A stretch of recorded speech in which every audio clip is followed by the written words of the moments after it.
Thanks for being here, and thanks for the kind introduction, Jim. I wasn't planning to talk too much about Unilever, if you don't mind.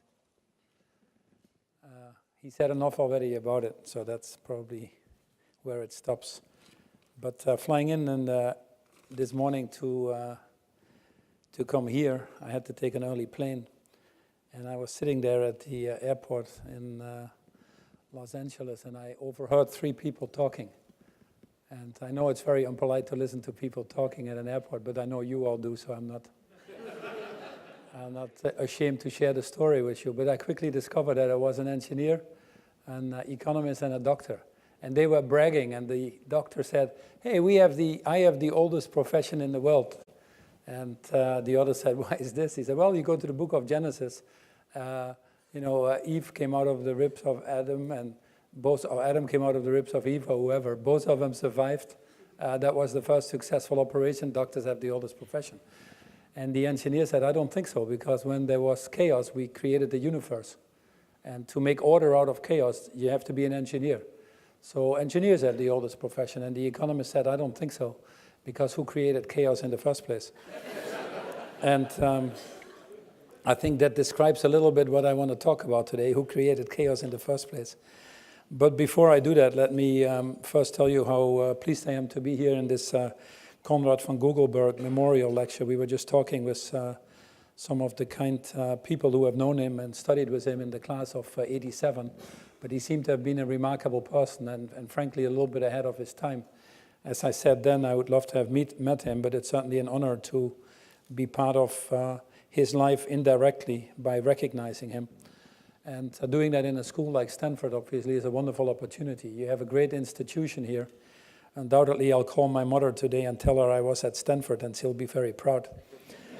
But you also have a very progressive, and we were talking that vision towards what the role of the education should be and the people that you are producing here for tomorrow's world.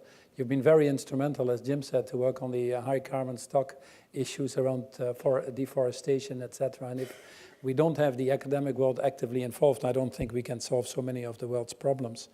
And we had a chance this morning with a tremendous group of professors and faculty and PhD students and others to talk a little bit about the challenges of palm oil in the supply chain, which are not all that obvious. And to think about that together, the more you talk about it, means that these issues are solvable, but we all need to contribute our own individual parts to this.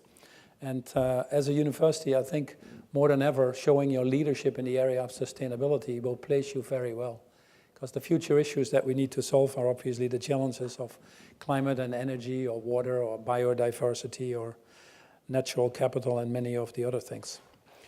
The students that are here, I think the skill sets that we need to learn to be successful in life, undoubtedly, many of them are going to be the same as we've always had. We need hardworking people, a certain level of intelligence, integrity. All these things are not going to change. But increasingly, we need to have some other skill sets to be successful in this world. And clearly, many people struggle with that. Otherwise, I believe we would have solved already some of the challenges that are out there.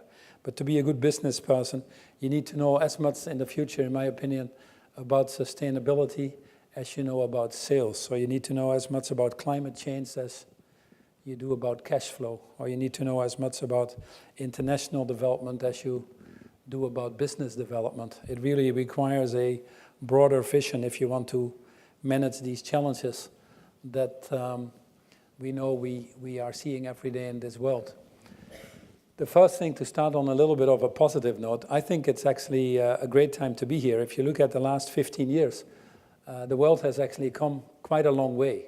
We've seen the effects of globalization actually benefiting many people, as we can see that the spread of some of these ideals of democracy, or the opportunities that it offered by getting an increasingly integrated global economy and an interdependent world, has undoubtedly lifted many people out of poverty. In fact, in the last few decades, more people have been lifted out of poverty than any time in human history. More people are going to school any time in human history. More people have access to clean drinking water or sanitation. And yes, it's also true that more women are actually participating in the global economy than ever. In fact, the original goals that we set in 2000 for the global agenda, which were called the Millennial Development Goals, had as a simple objective to halve the number of people living in poverty over the 15-year period, from the year 2000 to 2015. And in fact, we have achieved that. We have achieved that, and we should be proud about that. This is a healthier and wealthier world than at any time. And, but at the same time, I have to take a step back a little bit after these 15 years.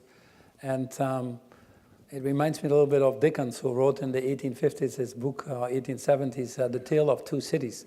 At that time, he was talking about Paris and London. I'm spending most of my time in London. But his book starts with, it was the best of times, it was the worst of times. And I think we're a little bit in that situation right now.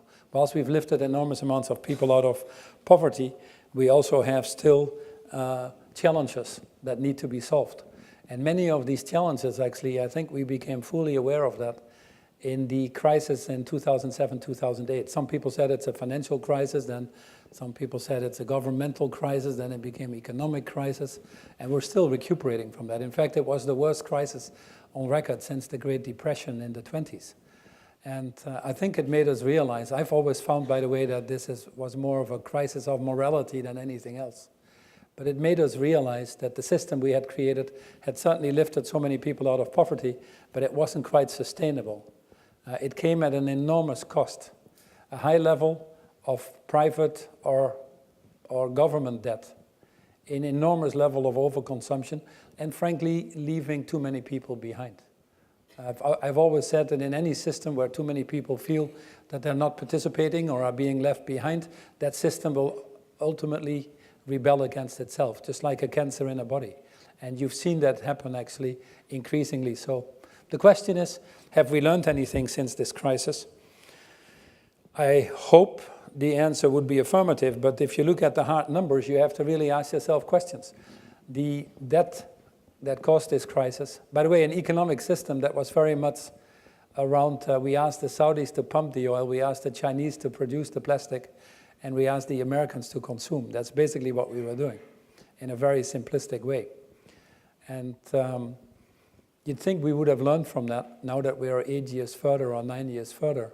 But the global debt actually has gone up by another 57 trillion. That's 40% more global debt. Obviously, quantitative easing and all these things have played a role for it, basically in Europe and the US. Companies, actually, you see the same behavior, very little investment in the future of companies, more being given back on special dividends and share buybacks on the financial side because of this abundance of capital, but very limited amounts of money are entering in the real economy. You look at overconsumption, I think we're still on this linear consumption path. Only 10% of the packaging, for example, gets reused. 90% ends up in landfills and unfortunately more and more in the oceans, and that's not going to last either. So on the consumption pattern, we still haven't moved to a circular consumption pattern at the speed that is required. In fact, you take the top 1.2 billion people in this world, to which we all belong, believe it or not, but the top 1.2 billion people consume 75% of the world's resources. And the bottom 1 billion, only 1%. But I can assure you, if you're on the bottom, you all aspire to live like us. And the numbers just don't add up anymore. We're living way beyond the limits of our planetary boundaries, and climate change obviously is one of the effects that we see. And then you think we left too many people behind. Well, we're again a little bit further, and frankly, in the 8 years since the crisis, the Gini coefficient in all countries in the world has actually gone up. The only country that is an exception, I believe, is Ecuador by memory, but the rest, we've actually increased the gap. There are now 62 people in this world that have the same net wealth as the bottom 95%. In fact, the top 1% in the world, the bottom 3.5 billion, the top 1% in the world has the same wealth as the bottom 99%. We've created really a system that is not sustainable, but we've certainly not made it better. And one of the key effects that you see from this is climate change. In fact, the World Bank, Jim Kim, estimates that if we've, as you know, we've just passed the 1 degree towards the 2 degrees, which is about the maximum that everybody sort of thinks that this world can handle before the consequences become dire. Lots of people are starting to talk now about 1.5 degrees. In fact, scientists are finding out with the bleaching of the coral reefs, for example, that above 1.5 degrees, the coral reefs are gone. Scientifically now basically well established. And if that happens, you'd put the livelihood of about 1 billion people at risk again. But interestingly, Jim Kim from the World Bank issued a report fairly recently that if we stay on the current trajectory, then about 100 million more people will fall into poverty. Climate change, as I've said many times, is actually a human development agenda. It's the poor that suffer. When you had Hurricane Sandy or other things in the US, I have sons living in New York. They had a great time climbing the stairs. They didn't have to go to the gym. They saw some people a little bit more than they were watching television. But in the end of the day, within a few weeks, you were back with the resilience you've built up. But the people in Haiti and others, they were pushed back another few years. Climate change is a development agenda issue more than anything else. 14 of the last 15 years have been the warmest on record. California has not been excluded from this. I think Jerry Brown has been a fairly outspoken governor in this state, and the water shortages that you have and the extensions of the limitations of water you can use is a good example of that. In fact, the IMF estimates that the real cost of climate change to the global economy already today, if you include everything, which is air pollution, in China, 1.8 million people a year lose their lives to air pollution. But you count all the externalities in there, they're estimating that that is about $5.3 trillion already now in costs of actually not acting. I was just looking at the London School of Economics, I guess one of your competitors to some extent, that said that climate change, actually the economic losses could go to about $27 trillion. That's about 20% of the world's assets. That's quite a lot. And the Sustainable Accounting Standard Board said, in fact, if you look in the US, 93% of the US equities would actually be at risk because of climate change.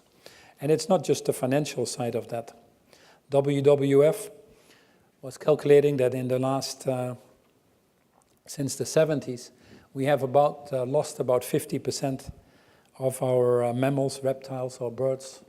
So it's a question a little bit of when is it our turn, in my opinion, if we don't take any actions, without being a doomsday scenario.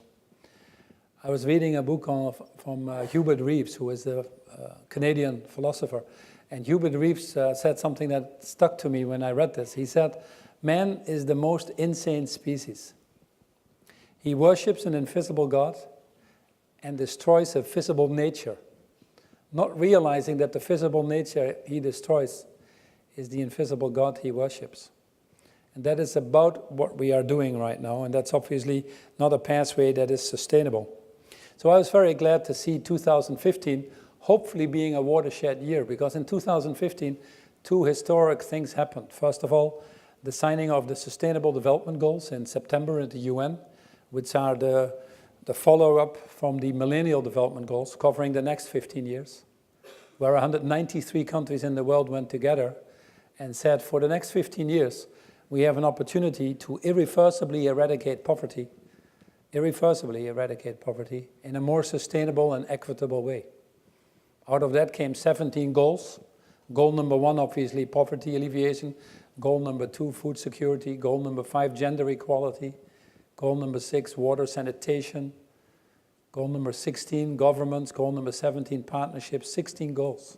That if we would work all these goals, we could indeed do that. And the first test of these Sustainable Development Goals came in December last year in Paris with the famous COP21. The COP21, where all the countries in the world, again about 190 countries, submitted their intended nationally determined commitments, what they thought they could do to stem the tide of climate change.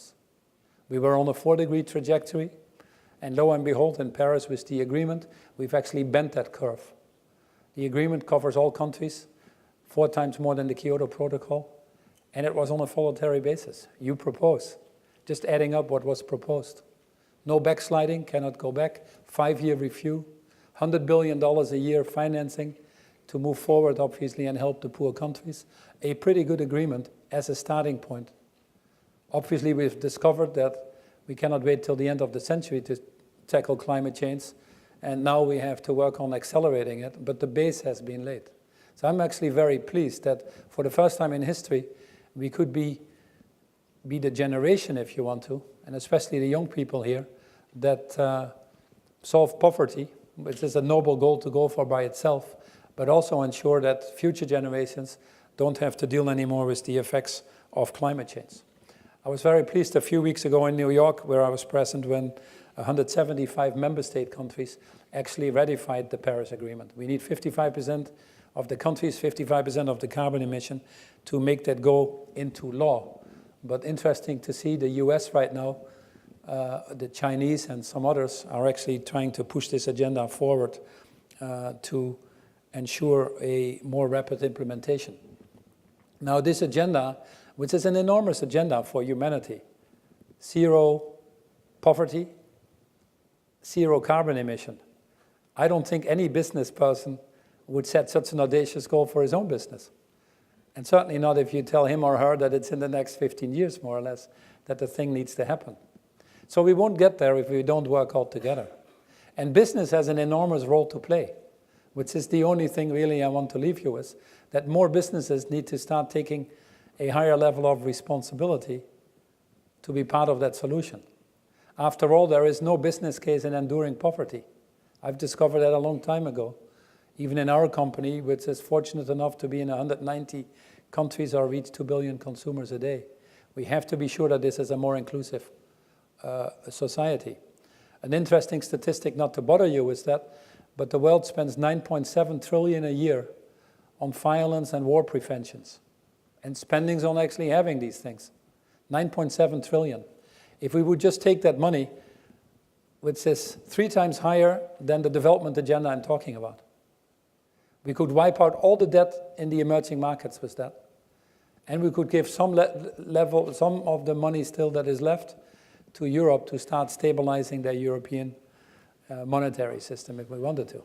This is just a little plea from my home base so that we get a little bit for this. But this is what we are currently doing. This world has become reactive and spends behind the symptoms of the results instead of attacking the cause.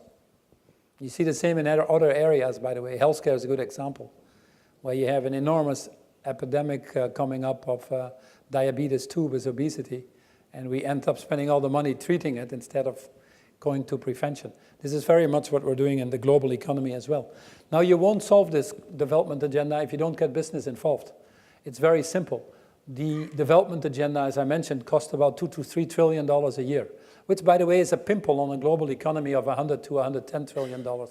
It's actually a shame that we have to talk that or knock on people's doors. And as we know, there's enough money that is going around. Just have to put it to better use. But the overseas development aid from all the governments in the world has come down now to about $160 billion. And the pressure is more downwards than upwards with all these attempts to reduce these government deficits. So you need to use that relatively small amount of money to unlock the private sector financing to make this development agenda come alive. Now, another statistic that would show you why the private sector should be involved is because if you look in basically the emerging markets, which will be 80% of the world population very soon, you'll have the private sector be 60% of the GDP, about 80% of the financial flow, and 90% of the job creation. So if you don't involve the private sector, it's very hard to see how you can actually then solve these things. And then the bigger companies have to be obviously even more so involved. The top 1,000 companies in this world have actually about 50% of the world market cap. And not only that, they actually have, if done in terms of revenues, you're talking about $35 trillion. So if you don't get these big companies involved, you don't get to that tipping point. And we're obviously one of those. So yes, there is a self-interest to make these economies function, but it is also an enormous opportunity for business, obviously, if they understand this and be part of this. Not being part of it, I think, risks the very essence of your business model in the first place. Now, business has many responsibilities. I always like to quote Viktor Frankl, who wrote this book, Man's Search for Meaning. Viktor Frankl was a survivor of Nazi Germany.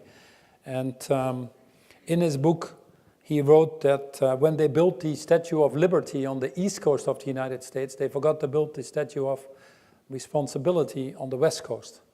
There is no liberty without responsibility. So if you're a company of our size, or if you're a country like the US or others, then you need to have that responsibility to actively be part of that solution.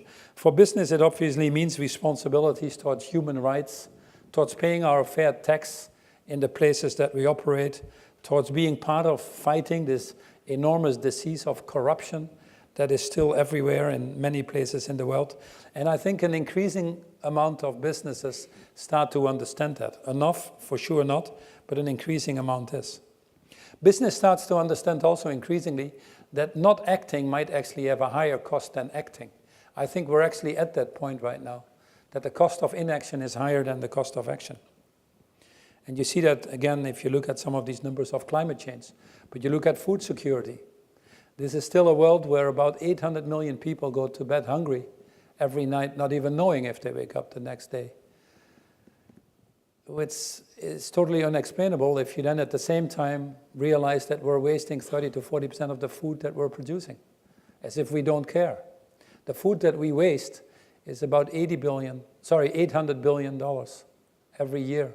Forget the effects on climate change and all the other things, that's just a small detail that comes with it. But we're wasting $800 billion in food, whilst it actually only takes 80 billion to feed these people that go to bed hungry. Isn't that an equation that humanity should be able to solve? And yet we're unable on the G7 or the G20 to get food security on the agenda. It's in fact, as far as I'm concerned, a scandal. Now, equally, there are enormous opportunities in this development agenda. Opportunities for business, for all businesses, if they really understand that. Just investing equally in this world, in women as we do in men. Access to financing, education, land rights, which unfortunately is not the case in the majority of the countries still, would unlock the global economy by $28 trillion. Any $1 investment in nutrition, we still have 160 million stunted children being born every year, and it could be your child or mine. Just investing $1 gives us $17 back to society. Investing $1 in water and sanitation has a payback of $6. Any business would really love to have these returns on their investments. And yet, why don't we do that? If we have such enormous opportunities, why can we not get the world together and do this? I think the first main element that is clearly missing is trust. It's an easy word, trust, but we are running currently a society where everybody mistrusts each other. If you look at the Edelman survey, which is published every year at the time of the World Economic Forum, you will see that trust in governments is at an all-time low. Trust in business, trust in CEOs even lower. And as a result of that, obviously, many people have given up. I think one of the extremes that you see this year in your political cycle in this country, which is a great amusement to all of us living abroad, and I'm glad I live abroad, watching it from a distance, but it is really, people are fed up. They've all become against anything because the established order is clearly not attacking the issues that need to be attacked with a maturity and a sense of morality that is needed. And that is the same, by the way, in many other countries. It doesn't get as much share of voice as obviously the US media does. But trust is very low, and trust in business is even lower, as I said. And that's not surprising, because we've seen enormous amounts of scandals. Normally, I take the Financial Times of the day, and I can open every day a Financial Times, and there's one or another company that gets caught because they refuse to invest in safety in the wells in the Gulf, or they refuse to invest in the safety of their workers, and the factory collapses in Bangladesh, or they manipulate LIBOR or foreign exchange rates, or they start to tinkle with the emission standards of their engines, and the list goes on. The list goes on. And in this age of transparency, what companies need to understand is that there isn't really any place to hide anymore. I don't think that these issues are more or less than they were before, but they are certainly more transparent than they were before. That I can tell you. So companies need to take notice of that and be sure that the way they operate is transparent and take responsibility for that if we want to build that trust. Trust can only come from transparency. Transparency builds trust, and trust is needed to build prosperity. And anytime these companies don't behave responsibly, you see over and over that about 30 to 40% of their market cap disappears. So increasingly, not surprisingly, it's interesting also to the financial market that want to know that what they are investing is responsible investing. The other thing we need is obviously transparency, as I said, that goes with trust. I don't think you can build trust without that transparency. We are publishing far more data now as a company than we've ever done in the history of mankind, I believe, and we will continue to do that. Because by showing what we do, by giving access to that to many people, we can build that. The other thing that is needed is a different business model. If you want to solve all these issues like climate change or food security or poverty alleviation or access to clean drinking water or education if you want to, you cannot be victim to the quarterly reporting. This market and this world has become incredibly short-term, incredibly myopic. And many companies, unfortunately, would forego doing the right decisions long-term if it affects their quarterly profits versus market guidance. We've become very myopic, and not surprisingly, the average length of a publicly traded company in the US now has gone down to 17 years. The average tenure of a CEO is now 4.5 years. In that short cycle, these longer-term issues that really are important for all of us are not getting the attention that they need. So you need different business models. In Unilever, when I became CEO, we stopped doing quarterly reporting. We stopped giving guidance. We moved our compensation systems to the long term. But more importantly, we developed business models that really are firmly ingrained in the principle of partnerships. It was Einstein who said the definition of insanity is to do the same thing over and over again and expect different results. That's not going to work anymore. We've come so far. If we now really want to snap out of this and create this better world for everybody, we have to become adults and start working at a different level as well. And that different level has to come via trust, as I mentioned, but certainly a different form of partnership as well. It's a partnership more than just you and I working together because the two of us can do more than each of us individually. It's first and foremost a partnership for the common good, where we put the interest of others ahead of our own, knowing that by doing so, we will actually be better off in the longer term. If we get that higher level of partnership, of morality, if you want to, I think we can solve any of the world's problems. We don't need more PhDs in due respect or send missions to Mars to find the answer. For most of these issues of the development agenda, we have the answer. And frankly, increasingly we see others becoming aware of the enormous potentials or the downside of risks if we don't act. I personally would only want to invest in companies that create a better future where I can retire in or my children can live in. So we see people becoming much more conscious of how they use the power of their wallet. Millennials are the best example of that. In fact, this is the first year that the millennials in the US will have the same number of voting power as the baby boomers. Unfortunately, they're not as politically engaged because they've been turned off a little bit by what is happening. But it's the same now in 2020, which is not that far off. We have significantly more millennials as voting power. And these people are far more purpose-driven. They are far more conscious of how they put their dollars to use.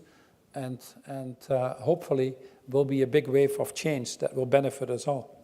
But the financial evidence is also there. I personally don't believe that the thing will move at the speed that we need to move it if we don't get the financial market involved. Unfortunately, if you want to, it is still a market, a global economy that very heavily depends on that. And the interesting thing is that most of the studies now actually show that companies that are more transparent obviously take risks away from the financial market and have a lower cost of capital. It also shows that you get better operational performance. Companies that think about climate change or some of these issues also make their whole value chain more resilient. And then not surprisingly, the stock price performance, everything else being equal, is actually better of companies that are more responsible in this market. What Unilever has done with their Unilever Sustainable Living Plan that Jim briefly referred to is actually create a business model where we totally decouple our growth from environmental impact and increase our overall social impact. But the difference from CSR and staying in your own shop if you want to, or making it only part of your company, is that we fully integrate this in all we do. It is in fact our business model. And we take responsibility of the total value chain. You cannot solve issues if you just stay in your own narrow little box and work in silos. If in our case you're in the food business, you have to take responsibility from the farm to the fork and all the issues that are in between. The issue of malnutrition or stunting, the issues of climate-smart agriculture, the issues of food waste, the issues of creating jobs for smallholder farmers. The issue of deforestation, half of it driven by the enormous demand of food. And on the other hand, the issues of obesity and some of the other things we talked about. Yes, if you want to be a responsible company and you're in that business, you then also have to be co-responsible to finding solutions to these issues that show up in your total value chain. I think that the divestiture movement or the financial market is getting increasingly interested in this agenda. We had in Paris at the COP21 $24 trillion of capital under management asking for a price on carbon. We thought in Paris that we could get the divestiture movement, you know, the carbon divestiture. You see a lot of that at universities now with your endowment funds, etc. We thought we could get to 100 billion. We actually got 900 billion at the time of Paris, and that number has gone up to 2.7 trillion now.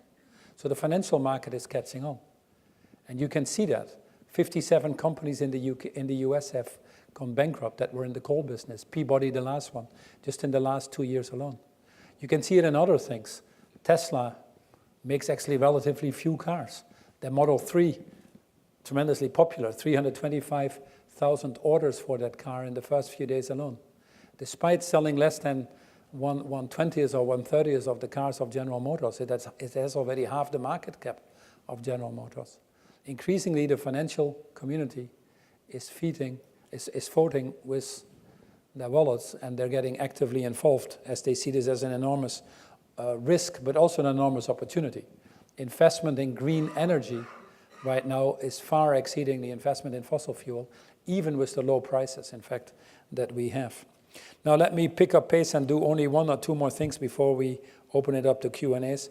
I think the first one is the millennials, because there are many millennials in the audience, and I would just say that a purpose-driven business model makes a lot more sense. Only 30% of millennials actually want to work for corporates. They just don't feel it's cool anymore to work for corporates for the reasons that we mentioned. Since we moved to this much more stronger purpose-driven business model, we actually find ourselves to be the third most looked up company in LinkedIn after Google and Apple, not even being a product name. Unilever is sort of the holding name, and all of our products have different names. We get 1.8 million people applying to our company every year. And in most countries that we operate, we're the preferred employers. So even from that point of view, it would make sense to be able to attract the best and brightest would certainly guarantee a future of your company. What we also see clearly is that millennials don't want to just be part of this. They very much understand that the next 15 years are going to be crucial for them. They want to be an active part in shaping this future. I had the pleasure to be serving on the high-level panel to develop these Sustainable Development Goals for the Secretary General. And we put this website out there, The World We Want. And within a nanosecond, we had over 1 million young people, many from Africa, writing down what they want. They want to be actively involved in shaping this agenda. And too often, we still exclude this young generation. Next to the millennials, we also obviously need a different type of leadership. I was very excited to hear that here at Stanford, you're actually trying to put this curriculum together for future leaders, and that you have a first one coming on with the young global leaders from the World Economic Forum. That's a very exciting step you're taking there. But it is very clear that the leaders of tomorrow need to be purpose-driven, need to be able to work in partnership, need to feel comfortable with that level of transparency, need to be systemic thinkers to be able to handle this complexity, but above all need to be human beings.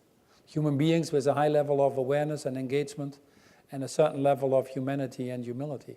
If we get more of these leaders, and we're clearly short of it now, looking at the average tenure of a CEO, but if we get more of these leaders, I think that we're on the right path to solve some of these key issues that we have. So in conclusion, I think we should not feel despair. I think we're moving in the right direction, but the challenge is obviously how fast we move, because the longer we wait, the more difficult the challenge will be, or the more expensive it will be. But for me, the reason to move fast is the longer we wait, the more people will live in poverty. And there is no excuse that we let that happen. I've always felt that if you belong to the 2% of the world population that can do and like what they want, go to wonderful institutions like this, find the jobs they like or work, don't have to worry about their child not making the age of 5 or being stunted, or being included in the workforce and all the other things. If you belong to those 2%, then it's obviously your obligation to work for the other 98%.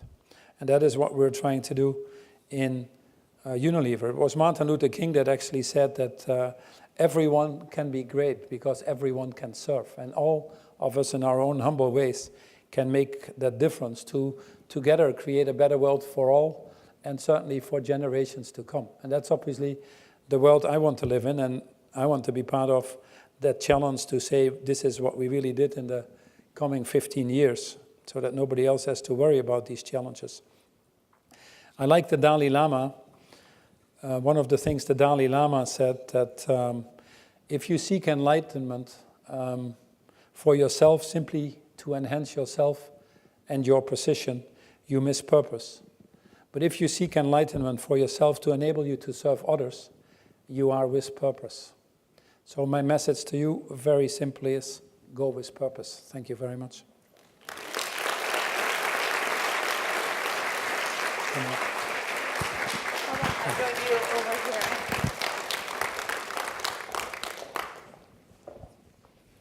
Well, Paul, thank you so much for those inspiring words. I think you've left us with many things to think about. But there were some exciting things you said. There are signs that governments, companies, people in general are not only more aware, but are taking action to do something about the development agenda, about sustainability. But that was not really the case a few years back when you took over Unilever as CEO. And you came in the first day and made huge changes. How did you handle all the challenges and the resistance that came with that? Well, so I had, there were changes indeed, but first of all, there was a burning platform, and in fact, I had two of them.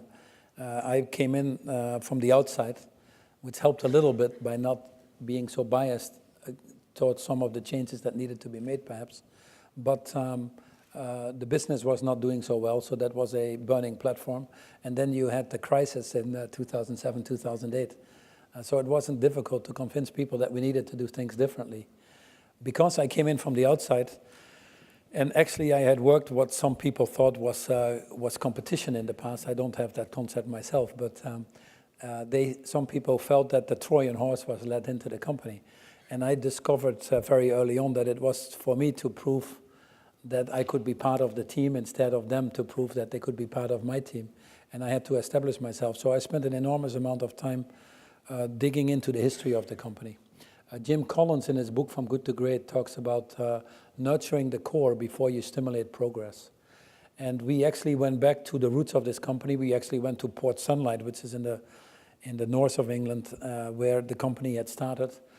Symbolically had a meeting there with our senior management and discussed a little bit what had made this company great. And we came to some enormous values, and one of them is certainly doing well by doing good. This was a man, by the way, that instituted in the UK the 6 hour a day, which was very revolutionary in the 1800s, I can tell you. When he became a lord and he went into parliament, he introduced the pension plans. When his employees would go to war, volunteer for the wars that were there, the World War I and World War II.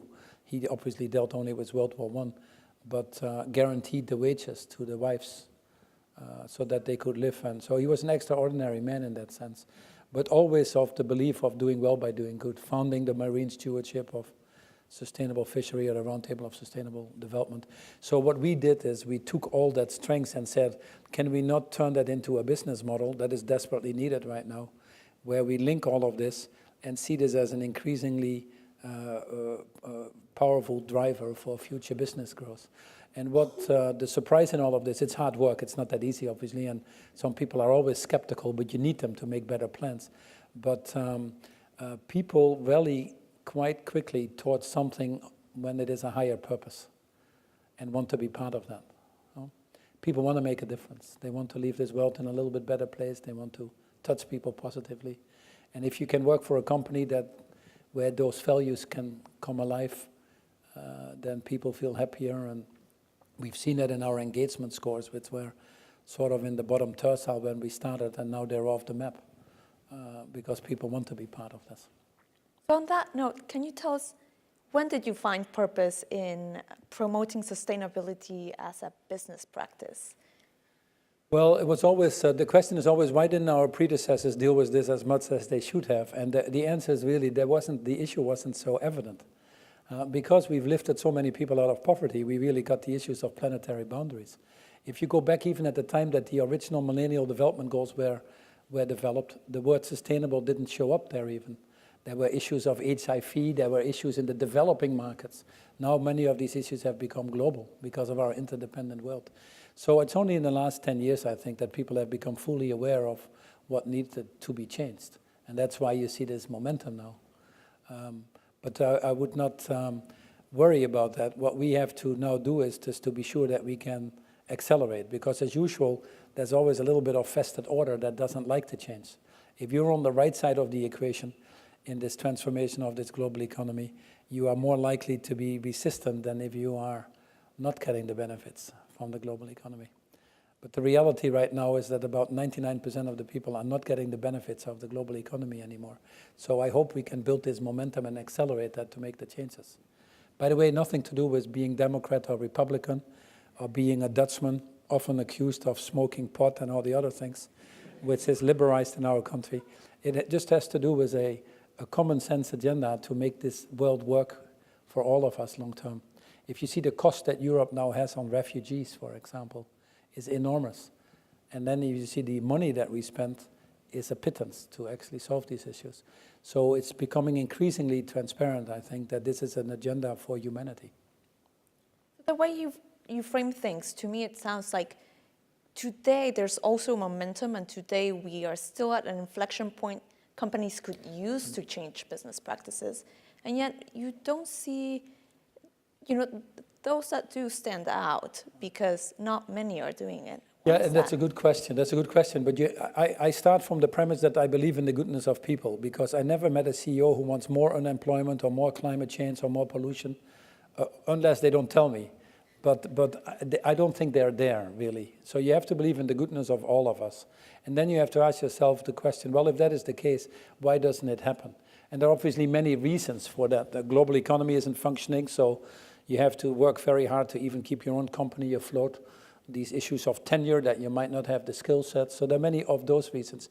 But I think in essence it boils down to the behavior of people is governed by the boundaries in which you operate. And that is true for all of us. If you become a father or a mother and you have children, you start to get different boundaries and you have different behaviors. You might not go out to the bar every night anymore with your buddies. You might want to do a little bit more babysitting or sit together with your kids. If I tell a salesman that he gets rewarded on the number of orders he writes, sales orders, he's going to split many orders and writes a lot of orders. If I tell him he's going to be rewarded on the total sales volume he brings in, he might have a different behavior. And there are three main things in this world that drive people's behavior in a dysfunctional way. The first one is the short-termism versus long-term. So we have to move the market to the longer term. Larry Fink, who runs BlackRock, one of the biggest institutions, has written about that because everybody sees this destructiveness of that. The second thing is this balance between man and nature. We have put the boundaries wrong. If you again, not that I want to be religious here, but if you go to the book of Genesis, it says man's dominance over nature. And we have started to interpret that as that we can literally dominate nature and destroy nature, that we are smarter. But our intelligence was meant to be stewards of nature. So we have to give nature a value in all we do. And we need to move the narrow definition of GDP or the profit and loss statement in a company to more integrated reporting, including the environmental and social capital next to the financial capital. Capitalists are very good at optimizing capital, but we've only put them on a path to optimize financial capital. But if we put a price on carbon, for example, we would move much faster in bringing climate change down. Just like you put a price on water, we bring water usage down. So move to environmental and social accounting next to financial is absolutely a must. And then the third element of the boundaries is really our financial system. Our financial system's rewards are all on capital, and unfortunately not on labor, because they were designed at a different time. But we have been slow in evolving it. One of the reasons that we've been slow of evolving it is that most of the institutions that we have created at the time of Bretton Woods, which was long time ago for you in the 40s, but it was when 90% or 85% of the world economy was in Europe and the US. Now we have a global economy, and we haven't figured out yet how to, and it's very interdependent, and we haven't figured out yet how to create the institutions to rule it. And we need to move to a system where we don't reward capital. You take this country, I was in New York on Monday or Tuesday, a few hedge fund guys, and I'm not against them, but a few hedge fund guys last year together made 10 billion. Their tax rate probably is 10%. Then they give 25 million to charity to help the homeless in New York. They're heroes. They're all of a sudden, philanthropists of the highest order. They probably used the 25 million also to offset their tax bill on the 10%. But they created the problem in the first place because our system rewards the capital at no tax. And the people that work and labor often gets 40–50% tax. At a time that we need to create more jobs, we need to actually subsidize labor and penalize capital because we have enough of the capital. We don't need to get higher returns. Now, I think that's a very radical thought for some people in the US, but it's absolutely needed if we want to change the global economy. Oh my gosh, after that answer, I have so many questions about what you think of tax systems, supply chains, governments, world thought leaders. But I'm going to take a pause right now and allow the audience to make a question. There's going to be a microphone over here, and we have a microphone in the back as well. Okay, so we have a question right here. If you can just stand up, say your name, and ask one question, please. Thank you, Paul. Thank you for an inspiring talk. You talked about supply chains, sustainable supply chains, and the role of CEOs in that. Can you talk about sustainable consumption? So how do we move people away from, let's say, buying more cars? We are looking at penetration of electric cars right now in the market. But have you thought about where are we going to dispose the batteries in the next 30–40 years? So one of the things that people are starting to think about, obviously, is to move from this linear economy that I briefly referred to this circular economy. Right now, we're basically digging it out of the ground, producing, and then dumping it again. And if we keep digging, you end up in Australia, and there's not much left. And that's really what we are doing. So how can you be sure that someone else's waste is someone else's input, so that nothing goes to waste? So in Unilever, we, for example, said we want to run all of our 500+ factories that we have at zero waste. We actually achieved that 2 years ahead of target by thinking about it differently. Our costs go down, the pride goes up, quality goes up actually, customer service goes up, a lot of benefits from doing that. So the circular economy concept thinks about moving into that direction. Now it's very exciting with millennials actually. They are not as possessive as we were. They really are growing up in a sharing economy. Ubers, Airbnbs are the example of that. But increasingly they feel very comfortable by paying for experiences, but not paying for physical goods. So that goes into the right direction. But having said that, it needs obviously much more. So in Europe now, there's a directive on circular economy coming in. Many countries in the world don't have waste recycling systems yet. And it's difficult for countries to do or start sometimes. But if you have a country like India or Brazil or China not having waste recycling, then Houston, we have a problem. So we've put the global consumer goods industry, for example, together to, because no company can do it alone, to move into some of that, in targeting country by country, for example, to move to recycling systems or other things. And at the end of the day, we need to, which is very hard for companies to understand, we need to stimulate consumers to use less. And people might say, why would you advocate that as a company? Because there is a big difference between using less material and creating more value. I can create far more value with less material, but you have to think about that. So we look at all of our products, for example, do compactions, do lightweighting on plastics. Be sure that actually the products leave from what's in the bottle, because in many products, 15–20% stays in the bottle when you throw it away. And as we do all these things, you actually get higher customer satisfaction, create other relationships with consumers you can build value of. So you have to indeed think about a growth model without using more stuff, but creating more value in its broadest sense. And those models are actually very successful. You take food in the US. Food in the US has always been driven by calories. You would go to one of these pizza places. I mean, I'm a victim of it myself with my 3 boys. I could go to Pizza Hut and As a European, I could never understand it because I brought in 2 or 3 coupons and I would leave with money and 5 pizzas. And, so I never understood how this system worked, but this was, the American dream, I guess. But it was all based on calories, and it was the lower the better, the more we could get calories. And that gave a certain level of happiness, I guess. Now you see in the food industry in the US, it's rapidly moving to nutrition, where people are willing to pay more for less, actually. I would go to a restaurant where I get half a plate, I would actually pay more, so that I don't have to, see all that stuff I can't eat anyway, or feel very bad that it's thrown away afterwards. I actually pay more for it now. And I think that's happening in the global economy in total. So that notion of that little bit more purpose-driven and more conscious sharing is creeping in.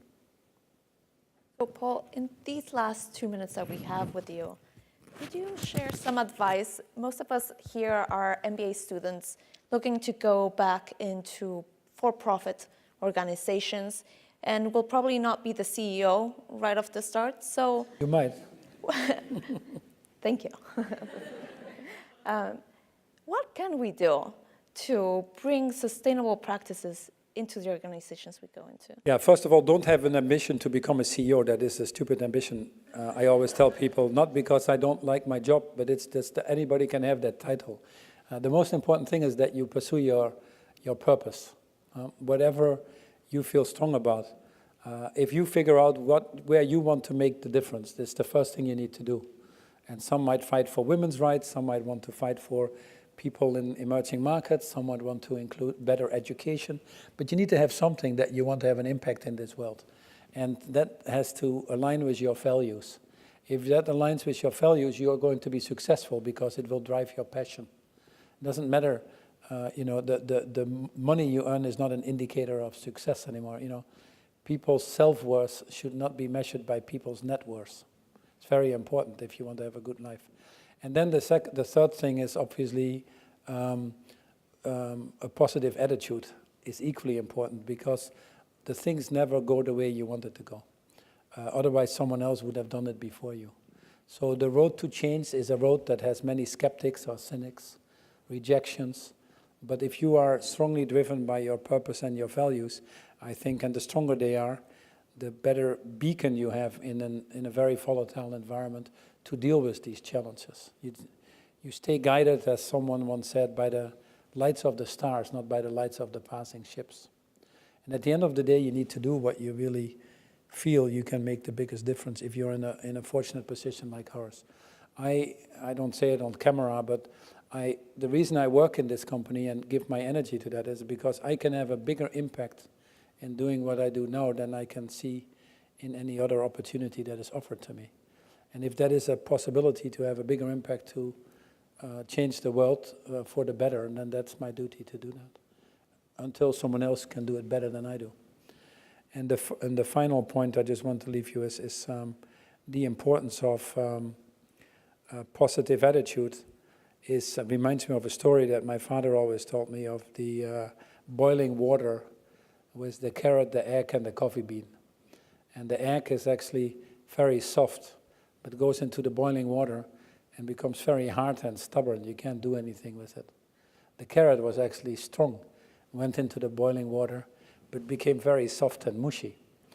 But the coffee bean went into the water and changed the color of the water around it, but stayed the coffee bean. So my message to all of you is just be the coffee bean in life.